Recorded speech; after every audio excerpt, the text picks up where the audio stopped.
आहोत. पुस्तक वाचन म्हणजे केवळ मनोरंजन नसून त्यातून तणावमुक्ती आणि ज्ञानवृद्धी व्हायला मदत होते. सध्याच्या तंत्रज्ञानाच्या युगात डिजिटल स्वरूपात आपल्याला अनेक गोष्टी उपलब्ध होतात. मोबाईल तसंच गॅझेटमुळे पुस्तक वाचनही त्यावर उपलब्ध झालं आहे. पुस्तकं हा ज्ञानाचा आणि माहितीचा स्रोत असून पुस्तकं वाचकाला नवनवीन कल्पना देण्याचं कार्य करतात.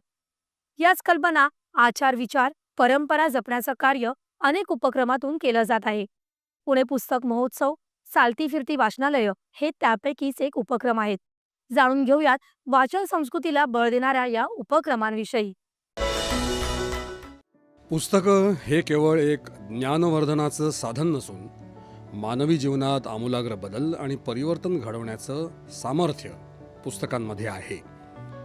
म्हणूनच वाचन संस्कृतीला प्रोत्साहन देण्यासाठी सुरू झालेला पुणे पुस्तक महोत्सव यंदा वाचक, विद्यार्थी आणि पुस्तक प्रेमींसाठी पर्वणी ठरला. पुणे पुस्तक महोत्सवामध्ये संस्कृती दर्शन घडवणाऱ्या सजावटीसह ग्रंथदिंडी, लेखक संवाद, विविध विषयांवरील पुस्तकांचे प्रकाशन समारंभ आदींची अगदी रेलचेल होती. यंदा महोत्सवात 50 लाख पुस्तकांचे, देशभरातील विविध भाषांमधील प्रकाशकांचे जवळपास 800 स्टॉल उभारण्यात आले होते.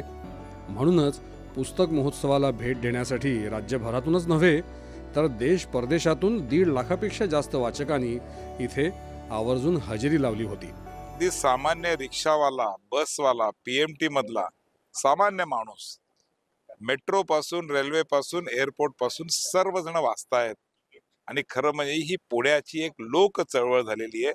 मी पुणेकरांचं मनापासून अभिनंदन करतो आणि मला विश्वास आहे की संध्याकाळपर्यंत जगाचा असा विक्रम करू की तो कोणी मोडू शकणार नाही. या पुण्याच्या अभियानाला भरभरून प्रतिसाद मिळतोय. वाचन संस्कृती वृद्धिंगत करण्यामध्ये शासनाचा सहभाग नोंदवणारा शांतता पुणेकर वाचत आहे या नाविन्यपूर्ण उपक्रमामध्ये पुणेकरांनी एकाच वेळी वाचन करत आपला सहभाग नोंदवला.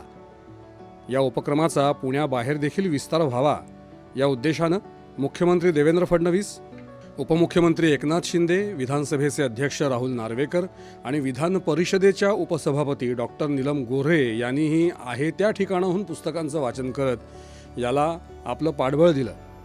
याचबरोबर महाविद्यालयातले विद्यार्थी, प्राध्यापक आवडीची पुस्तकं वाचत या उपक्रमामध्ये सहभागी झाले.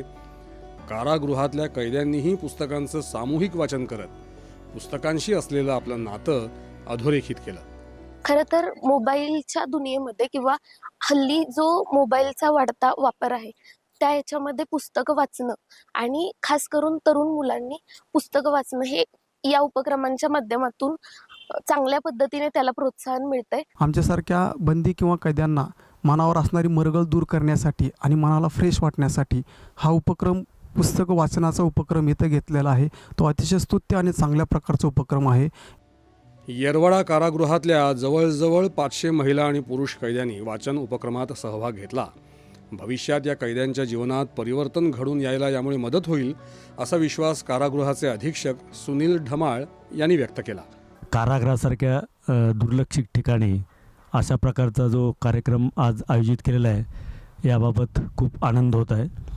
विशेषतः बंदीजन कारागृहामध्ये दाखल असताना कौटुंबिक ताणतणाव असतील, केसचे ताणतणाव असतील, काही आर्थिक बाबी असतील, अशा सर्वच अनुषंगाने तणावामध्ये असतात. तर त्या तणाव करण्याचा हा एक पुस्तक वाचन हा सुद्धा एक प्रयत्न असू शकतो. या महोत्सवात सर्व भारतीय भाषांमधली पुस्तकं 10% सवलतीमध्ये उपलब्ध होती. वाचनप्रेमींसाठी हा महोत्सव ज्ञान, संस्कृती आणि साहित्याचा भव्य उत्सव ठरला.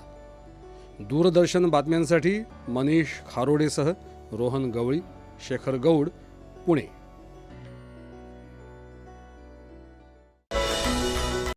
थंड हवेचं ठिकाण म्हणून माथेरानची ओळख आहे.